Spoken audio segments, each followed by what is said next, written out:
ito ay rated SPG. Striktong patnubay at gabay ng magulang ang kailangan. Maaaring may masiselang tema, lengguwahe, karahasan, sexual, horror o droga na hindi angkop sa mga... Hindi na nga matatakasan ni Rika ang kasalanang ginawa niya nga sa pagpaslang nga dito kay Gani dahil ito ngang si Ikit ay nakakalap na nga ng matinding ebidensya na magpapatunay na si Rika nga ang pumaslang dito kay Gani dahil nga nakita nga ni Ikit na punit-punit nga ang kontrata nga nito na pinag-awayan nga nila bago pa mamatay nga itong si Gani. Kaya naman nga't kumpirmado na nga ni Ikit na si Rika nga ang pumaslang nga sa tatay niyang si Gani. Samantalang buong dinagat na nga ang kalaban nga nito ni Rika dahil hindi naman nga raw tumutupad ito ngang si Rika sa napag-usapan nga na resort project nga niya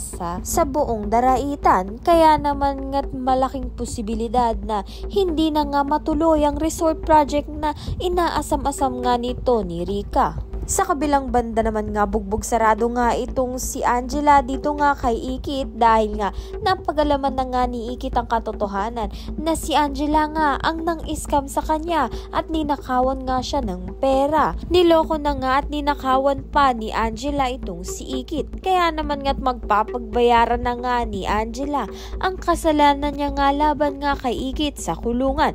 Kasama nga niya ang ina nga niya itong si Rika dahil itong ang si Rika ay napagalaman nga na pumaslang na nga dito kay Gani. Ayan at iba pa ang dapat nating pakaabangan. Maraming salamat sa iyong panonood.